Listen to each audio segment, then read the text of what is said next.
Բարի կեսօր, շատ սիրելի հեռուստադիտող, այսօր մենք չենք շեղվում մեր արվեստի ուղղությունից, որ մեզ ուղեկցում է եթերի ողջ ընթացքում։ Շաբաթներ առաջ կայացավ նկարչուհի եւ երաժիշտ Լիլիթ Մանարյանի 12 ամիս Երևանում խորագրով ցուցահանդեսը եւ այս պահին էլ մեր տաղավարում են Լիլիթ Մանարյանը եւ ցուցահանդեսի համադրող Լիա Պետրոսյանը։ Բարի օր, շահարգելի հյուրեր։ Բարի առավոտ, Աննա ջան։ Մեր տաղավարում գտնվելու համար։ Մեծ սիրով։ Եվ ինչպես բոլոր հյուրերին եմ հարցնում, ավանդական հարցը, ինչպես է սկսվել ձեր շաբաթ առավոտը արդեն կեսօրը։ Արդեն կեսօրը։ Մենք արթնացել ենք, ինձ թվում է երկուսս էլ սիրով սպասելով, որ այս տաղավարում ենք հայտնվելու եւ առաջին անգամ չէ, որ ես կոնկրետ այստեղ հյուրընկալվում եմ եւ միշտ շատ ջերմ, շատ լավ տրամադրությամբ եւ նշեմ, որ բարձր պրոֆեսիոնալիզմով է սկսվել մեր առավոտը Նուր TV-ում։ Շատ շնորհակալ եմ եւ հաշվի առնելով նաեւ այն փաստը, որ այսօր ձեր ցուցահանդեսի վերջին օրն է, եթե չեմ սխալվում, փակումն է տեղի ունենալու, եկեք պատմենք ընթացքի մասին, ինչպես ընթացավ այդ ամբողջ process-ը եւ այսօր ինչ է սպասվում արդեն փակման արարողությանը, եթե կարող եք այսպես ասել։ Թույլ կտակ ես երկու բառ ասեմ, իմ տպավորությունից, Լիան էլ իր տպավորությունով կկիսվի, կարող է ուրիշ տպավորություն։ Կարող է վատ տպավորություններ ունի։ Իրականում այս ցուցահանդեսը դարձավ ավելին քան ցուցահանդես, ինչը իհարկե սպասելի էր, որովհետև նախկին անգամներն էլ ես բացումները միշտ անում եմ ինչ-որ միջոցառումով, այս անգամ համերգ էր, հորս Քրիստ Մանարյանի, Տիգրան Աբգարյանի, Աշոտ Գասպարյանի երգահան վարպետների մասնակցությամբ եւ հավաքվել էին մարդիկ, ովքեր որ նույն ճաշակը ունեն եւ նրանք իրար հետ ծանոթացան, ընկերացան, համագործակցություններ նույնիսկ ծնվեցին տեղում, այնքան հետաքրքիր բաներ եղան այս երկու շաբաթվա մեջ, կար նկար, որի վրա նկարիչ Ալեքսեյ Իլինը գրեց բանաստեղծություն, այդ բանաստեղծությունն ուզում է երրորդ անձը դարձնել երգ եւ շատ հետաքրքիր բաներ են եղել։ Դու ինչ կասես։ Այո, Լիա։ Մի փոքր եթե թույլ տաք ավելի վաղ ժամանակահատվածից սկսեմ, ցուցահանդեսը ինձ համար մի մեծ ցնծություն եւ տոնակատարություն էր, ինչու, որովհետեւ ես փնտրել եմ հեղինակին, որի հետ կկարողանամ նշել մեր մայրաքաղաքի, մեր սիրո, մեր սրտի, մեր Երևանի տոնը եւ գտա Լիլիթ Մանարյանին իր մեկ նկարից։ Մենք ծանոթ ենք շատ վաղուց եւ սա մեր առաջին համագործակցությունը չէ։ Ես այդ հարցը պատրաստել էի, բայց դուք լավ առաջ Այո, պատմեք։ Այո, բայց մենք իրար միաժամանակ գտանք, այսպես ասենք։ Այո, առաջին համագործակցությունը չէ, բայց այն միտքը, որ պետք է լինի Երևանի շուրջ կառուցված մի հատ տոն եւ դա լինի մշակութային տոն, որը մեզ մտավորականներիս, արտիստներիս, ստեղծագործ մարդկանց ավելի հոգեհարազատ է, քան այն, ինչ սովոր ենք տեսնել մեր առօրյայում։ Տեսա մեկ նկար, որտեղ պատկերված էր հրապարակը, հիացա, ցնցվեցի, որովհետև տիեզերքը երբեք պատահական նվերներ չի ուղարկում։ Եվ շատ արագ ասեցի Լիլիթ, ես sense միտք ունեի, բանից պարզում անայել միտք ուներ Երևանների շարքը նկարել, իրականում ինքը ֆիզիկայի լեզվով եթե ասեմ կարճ միացման պես մի բան էր, որ մենք այսպես իրար գտանք այդ մտքի շուրջ կայծը գնաց եւ շատ արագ ես այո առաջարկ արեցի եւ Հայաստանի Պետական Ֆիլհարմոնիան մեծ սիրով ընդունեց այդ առաջարկը ինձ համար նաեւ կարեւոր էր ինչու որովհետեւ շենքը ինքնին պատմական է եւ անել այդտեղ այսինքն պատմության մեկ մասնիկում եւս մեկ անգամ խոսել մեր պատմական գեղեցիկ քաղաքի մասին օգտվելով առիթից ես էլ կուզենայի նորից շնորհակալություն հայտնել Պետական Ֆիլհարմոնիայի ամբողջ անձնակազմին եւ տնօրինությանը իսկապես շատ սրտացավ, շատ հասկացող եւ գիտեք նույն ալիքի վրա լինելու համար, որովհետեւ այնպես ուշադիր ինչպես նրանք են մոտեցել արդեն երկրորդ անգամ իմ ցուցահանդեսին, ես երևի թե որևէ տեղ այդպիսի վերաբերմունք դեռ չեմ տեսել։ Բայց եկեք դեռ խոսենք թեմայից 12 օր Երևանում։ 12 ամիս։ Ամբողջ մի տարի։ Ես կրճատում եմ, էլի, ժամանակաշրջանը։ Դուք շտապում եք։ Այո։ Ես շտապում եմ արագ ապրել եւ գնալ։ Եվ ճիշտ է վերջին օրն է ցուցահանդես։ Եվ այո, պետք է շտապել։ Ինչպես փորձեցիք 12 ամիսը Երևանում մի քանի օրերի ընթացքում ներկայացնել։ Մի քանի օր դա ներկայանում է իհարկե երկու շաբաթ, բայց ես աշխատել եմ այս շարքի վրա մի ամբողջ տարի Աննա ջան եւ չէի մտածում թե քանի հատ ձմեռ, քանի հատ գարունամար պիտի լինի, ամեն օր հաշվեցինք 33 նկար ստացվեց, մոտավորապես մի 6 հատ այս սեզոնից 7 հատ ուրիշից եւ ինքն իրեն էր դա լինում, մի օր ես արթնում էի ամառային տրամադրությամբ, մի օր կարող է ամառվա կեսին ես ձմեռ նկարեի որովհետև իմ միտքը ամբողջովին Երևանն է։ Զգացողություններին եք հետևել։ Իսկ ինչու որոշեցիք հենց այդպիսի շարք անել, ինչու եք մտածում, որ Երևանի հետ կապ ունեցող ինչ-որ մի բան լինի։ Դե Աննա ջան, ասեմ, եթե ցանկացած նկարչի էլ հարցնեք, դա ինչ որ միտումնավոր բաներ չեն լինում։ Տարի է եղել ամբողջովին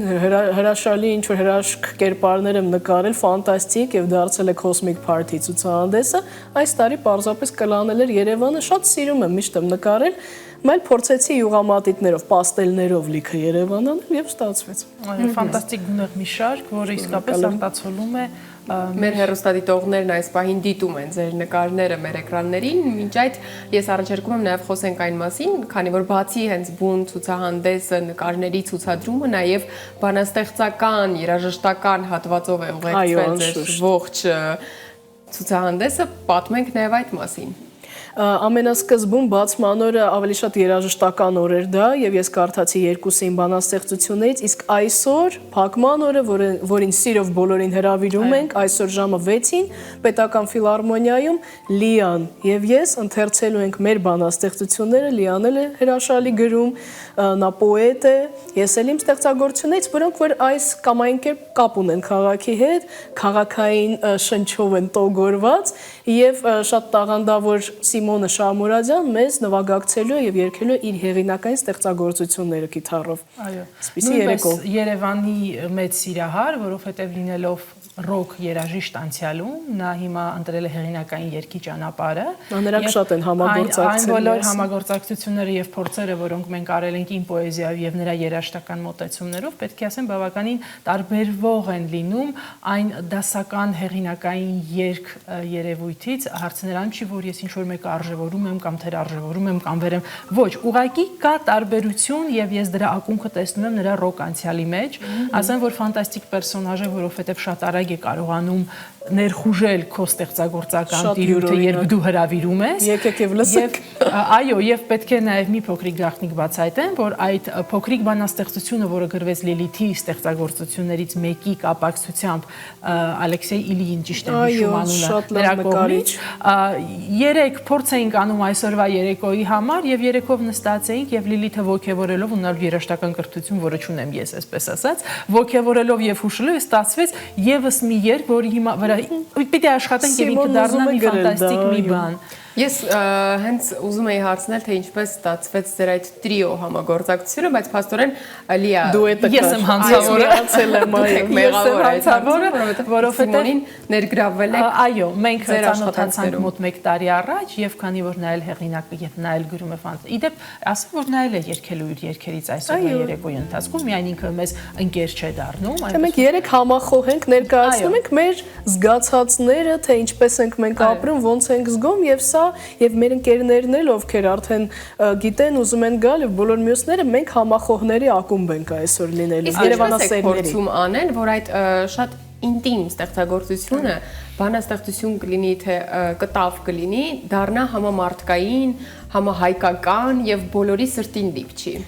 Աննա ջան, առհասարակ ցանկացած բան, ինչը կենթանի մարդ ինքը անկեղծ է անում, նա երբեք մենակ չի իր զգացողությունների մեջ, ցանկացած բան ինչ արվում է անկեղծ, անպայման արձագանք է գտնում եւ դա ավտոմատ է տեղի ունենում, մենք արդեն դա զգացել ենք։ Բանաստեղծությունները եւս նվիրված են Երևանին, թե կան նաեւ այլ թեմատիկայով։ Իմ մոտ կան կոնկրետ Երևանին եւ կան նաեւ Երևանյան, Լիայի մոտ դրանք միշտ են քաղաքային։ Մենք քաղաքի մարդիկ ենք, վերջի։ Ի վերջո մենք ամենը ապրել ենք քաղաքի մեջ։ Ես հիմա եմ հասկանում, որ խուսափել Երևանյան ազդեցությունից չենք կարող, անգամ եթե գրենք շատ լուսնի մասին օրինակ։ Ну, բնությունը քիչ է, այսպես ասենք, մեջը, բայց քաղաքային բնությունը, ատմոսֆերան կա։ Որովհետեւ Երևանում նաեւ Երևանը նաեւ մարդկանցով։ Օ, շատ հատկապես իմ երևանյան բլենդ ստեղծագործության մեջ, որով սկսելու ենք, կգաք կլսեք, անգիր չեմ հիշում շատ ֆանտաստիկ գործ է, որը թարմ ստեղծագործություն է, այնպես որ ինչ որտեղ կարելի ասել, որ բացումից հետո երկրորդ անգամ ես հանրայնաբար հոլոգրաֆիկ երևանցի եմ ես բոլորի հետ ոգևորում եք եւ ես չեմ կարող հիմա չառաջարկել, եթե կհիշեք ինչ որ մի երգ բանաստեղծական տող, ինչ որ մի բան, որ հիմա կարող եք մեզ ներկայացնել։ Սպասեք, ես փորձեմ սկիզբը ասել։ Երկու պոետ չեն հանդիպում Երևանում, նրանց ճամփաները երբեք չեն հատվում։ Երկու նկարիչ նույն բաներն են նկարում։ եւ անverջ բլենդվում, միանում են իրար, սա է տարածված հիվանդություն Երևանյան։ Եվ այդպես շարունակ։ Մենք բոլորս իրար կապված ենք։ Լիայի մասին է։ Սա բոլոր երևանցիների մասին է։ Իսկ ինչու պոետները չեն հանդիպում, իսկ նկարիչները հանդիպում են։ Որովհետև տեղն այնքան քիչ է ըստ երևույթի, գիտեք ինչպես է մեր մոտ իսկապես այնքան խիտ եւ քիչ է տարածքը, որ երբ մեկը առաջին պլան է դուրս գալիս, մյուսների մասին մոռանում ես։ Չկա ուրիշ պոետ, կա միայն մեկը այս ժամին, մյուսն է հայտնվում, իսկ նկարիչներ մենք բոլորս Երևանն ենք նկարում։ Ես ոչ առաջինն եմ, ոչ վերջինն եմ, մենք տարապում ենք երևանյան հիվանդությամբ։ Այսինքն դուք որպես նկարիչ կարծում եք, որ ավելի առաջնային պլանում եք եւ ձեզ ավելի շատ որպես նկարիչ գիտեն, քան որպես պոետ կամ բանաստեղծ։ Խոսքը իմ մասին չէ, այստեղ առհասարակ։ Ձեզ վրա։ Դա ինձ չի հետաքրքրում, Անդա ջան, ճիշտը որ ասեմ, եթե հարցնել մարդկանց իրենք կասեն, թե ով է իրենց աչքերում, բայց դա բնավ չպիտի քո համար նշանակություն ունի դա։ Այ բայց հետաքրքիր թեմայի եկանք, որտեղ այս առումով շատ մարդիկ ստեղծագործողներ ինչ որ առումով, որը վատ չէ, ցանկանում են իրենց ստեղծագործություններով, աշխատանքով նաև իրենց անձը բրենդավորել, մարդկանց ճանաչելի դառնալ, որտեղ դա նաև օգնելու է իրենց աշխատանքին։ Բայց հաճախ փաստորեն արվեստագետները այդ խնդրով ընդհանրապես չեն մտածում այդ խնդրի մասին եւ չեն ցանկանում իրենք առաջնային պլան գալ եւ մեր դեպքում կարծում եմ այդպես է, հենց ես էլ Լիան էլ մեր համար կարևորը գաղափարն է։ Իսկ գիտեք ինչպես է, ինչ որ բան անում ես, այսպես թե այնպես դու ես անում, էլ ինչ կարիք կա անընդհատ կենտրոնում լինելու, կարևորը որ մեր միտքը տեղ հասնի։ Եվ մենք միշտ ասում եմ, շատ այսպիսի նպատակ ենք ունենում ոչ միայն մեր շուրջ, այլ հակառակը գաղափարի շուրջ մարդկանց միավորել։ Մենք ուզում ենք իրական երևանյան բարի մշակույթը պահպանվի, ինչ որ մենք ենք կարողանում մեր համեստ ուժերով անում ենք, մենք երեքով այսօր։ Համեցեք, եթե կարող եք Աննա ջան, շատ կուզեմ եմ դուք էլ գաք։ Իսկ ինչպես եք ներկայացնում, ասացիք, որ իհարկե տարբեր եղանակների Երևանն եք ներկայացրել, բայց տրամադրությունն եմ ուզում հասկանալ, ավելի շատ տխուր, թախծոտ, ուրախ, ինչպիսին է ձեր աչքերում Երևանը։ Դե եթե թեկուզ ուշադրություն դարձնեք այս ռեպրոդուկցիան, որ ես սիրով ձեզ եմ նվիրում, այս բացիկը սա հին մանկապարտեզ է, միշտ կա նոստալգիա, բոլորիս մոտ կան հուշեր Երևանի հետ կապված, տարբեր մասեր են, ոչ միայն կենտրոն, կա Մալաթիա, կա Քանաքեռ, ամբողջը մեր քաղաքն է, մեր մանկությունն է, մեր հուշերը, մեր առաջին սերը, մեր բակի շուտը, կողքի շքամուտքի խելարը եւ բոլորը կան այս ցուցահանդեսում, սա ոչ գլամուր Երևանն է, ինչպեսին այն կա։ Այստեղ ես օրինակ տեսնում եմ շատ գույներ, հիմնականում ձեր նկարներում, կտավներում որ գույնն է, այսպես գերակշռում, թե դուք գույների միաձուլում եք ստանում։ Գիտեք, ես սիրում եմ գույների համադրությունը, ավելի շատ սիրում եմ տաք եւ սառը կոնտրաստներ, բայց դե իմ պրինտերը տան ցույց է տալիս, որ դեղին գույնը ամենաառաջինն է սպառվում այդքան։ Որովհետեւ դեղինով շատ այլ գույներ կարող ենք, չէ՞, այսպես խտացնել, ստեղծել։ Ես դեղինը շատ եմ սիրում։ Իդեպ ես կուզեմ հավելել, Լիլիթի Երևանը ինքը շատ բարի է։ Անկամ այն իրական տխրությունը, որը կա, օրինակ տեսնելով այդ խելառին, ինքնին դա տրագիկ պերսոնաժ է, որովհետև դա մարդ է, որը խոշոր իմաստով ինքը կործանված պերսոնա է, բայց ինքը որպես պատկեր քեզ ճառագում է պոզիտիվ, դու քաղում ես նրանից պոզիտիվը։ Ես արդեն որորդ անգամ ասում եմ, որ Լիլիթը ունակ է այն,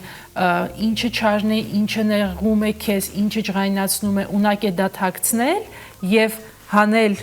կտավի մակերես, լուսավորը, պայծառը, բարին, անգամ եթե տխուրն է, դա լուսավոր ինչ-որ տխրություն ես դու տեսնում։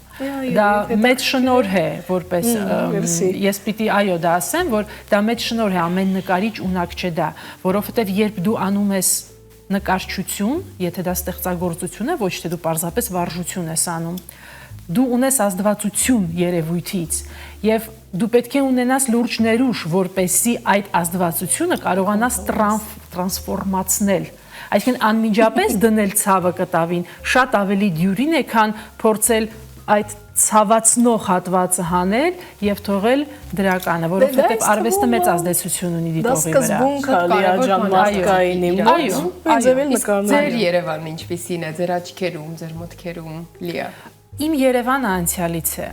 որովհետև ճանաչելով շատ լավ Երևանի սիրտը, որտեղ ես կայացել եւ կառուցվել եմ որպես մարդ միավոր, ինքը անցյալում է։ Նա լուսավոր է, նա լի է արևով, նա լի է, ավելի զուտ մշակութային շատ հետաքրքիր լիարվես Հավաքային բառ է կայ օգտագործում։ նա լի է ավելի դրականով, որը գուցե ես հիշում եմ, որովհետև շատ ավելի երիտասարդ եմ եղել, բայց գուցե որովհետև այսօրվա նյարդային ջղաձգվածության տարը շատ ավելի մեծ է մեր առօրյայում, քան օրինակ 20 տարի առաջ էր։ Իսկ ինչպես է կարողանում այդ նյարդային ջղաձգումներում շարունակել ստեղծագործել, որովհետև դա արվեստագետի համար պետք է որ բարդ լինի։ Ես պետք է ասեմ, որ դա թեթևացնում է քո վիճակը, որովհետև դա միտք է, որը դու ապրեցիր, ինչ որտեղ մարսեցիր, ինչ որ բաներից զտեցիր եւ փոխանցեցիր։ Ինքը թեթևացնում է քո, այսպես ասենք, բեռը։ Դա մեր Սիմոնի ասած դա հենց թերապիա է եւ այսօրվա մեր հանդիպումներ նա հենց պիտակավորում է որպես սա թերապիա է երեքիս համար եւ հուսանք բոլորի։ Ես կանանեմ է որպես թերապիա, իսկապես։ Իսկ կարծում եք, որ նաև ինչ որ պահից ներկայիս Երևանը ձեզ համար ոգևորող կդառնա, Նա միշտ ոգևորող է, նա չի դադարում ոգևորող լինելուց։ Այո, ինձ համար։ անգամ եթե նյարդային ջղաձգումների պատճառ է դա։ Իհարկե, դա միշտ ինչ որ մի միտք է անել, ինչ որ մի Դա բան։ էլ է գաղափար, այո, դա ինչ որ առարկա է, որի շուրջ կարելի է մտածել։ Այո։ Եվ մի բան ստանալ։ Օրինակ, հենց այսօր եթե դու ունես նկարահանում, դու պետք է նկարահանումից որպես պրոդուկտ տաս մի բարի ֆոտոշարք, որովհետև այդ համերգին գուցե եկավ ինչ-որ ոչ բարեկիրթ մեկը եւ նյարդայնացրեց բոլորին, այդպես հաճախ պատահում է, բայց դու պետք է տաս այն ֆանտաստիկ ճախրանքը, որը ճառագվում է բեմից։ Դա ամենօրյա սխրանք է, ես կարծում եմ, ամենօրյա, երբ դու ամեն օր դա անում ես։ Հետաքրքիր է, հետաքրքիր այսպես զուգահեռներ եք տանում, իհարկե դա կարևոր է, իսկ առհասարակ նկարչին կամ գրողին, երաժիշտին ինչն է ոգևորում ստեղծագործել։ Միշտ պետք է լինի որևէ բան, որը քեզ ներսից կմղի, թե դա աշխատանք է, որը պետք է միշտ անել անկախ նրանից ինչ տրամադրություն ունես։ Աննա ջան, ինձ թվում է այստեղ հարիր կլինի առհասարակ պիտի բառը հանել խոսքը, որովհետև շատ հետաքրքիր ես ոգեշնչմանը, չասենք չեմ հավատում, ես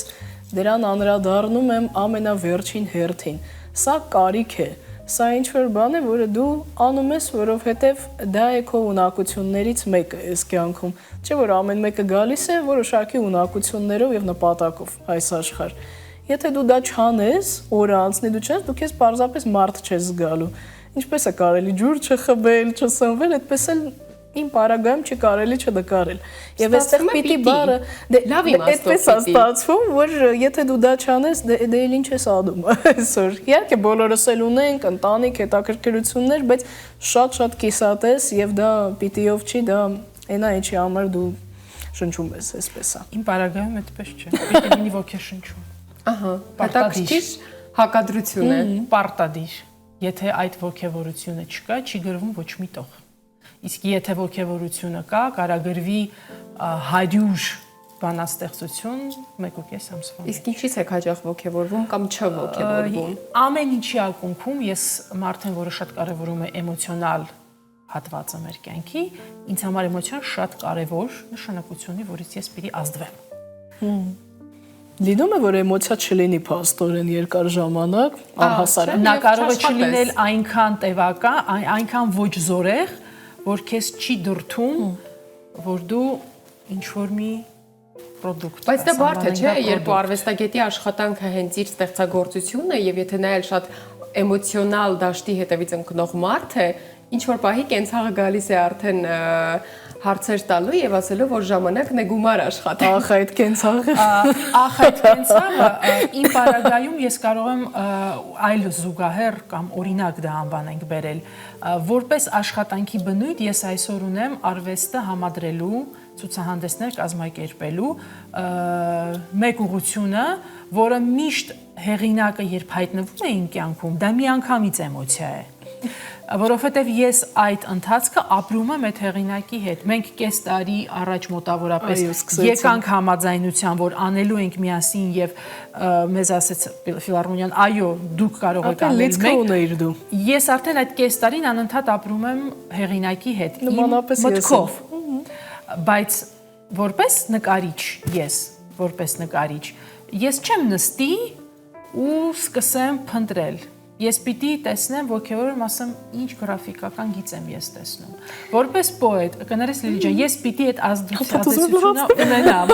Որպես լուսանկարիչ, ես այդ վարքյանին ազդվում եմ բեմում տեղի ունեցող ինչ-որ մի ֆանտաստիկ տեսարանից։ Միևնույն է գտնում եք ինչ-որ մի բան, որից կողքեվորվեք։ Բայց ինչ վերաբերվում է նկարչությանը, այդ իսկ պատճառով ես դրանք չեմ ընտրել ինձ համար որպես կենցաղի հոգսը հոգալու միջոց, ոչ պոեզիան, ոչ նկարչությունը։ Ֆանտաստիկ է Լիան եւ այսպես ասեմ շատ իր տեղում է արվեստի համադրողի, որովհետեւ ամենա այն չէ ոնց ձեզ ասեմ, ինչ որ բան որ չես կարող նկարել, նա միշտ ճիշտ բառը կգտնի դրա համար։ Կարող եմ ասել աստղ։ Իսկ կարող է, քանի որ Երևանի մասին է մեր ստեղծագործությունը, ցուցահանդեսը, ստեղծագործությունները եւ նաեւ ձեր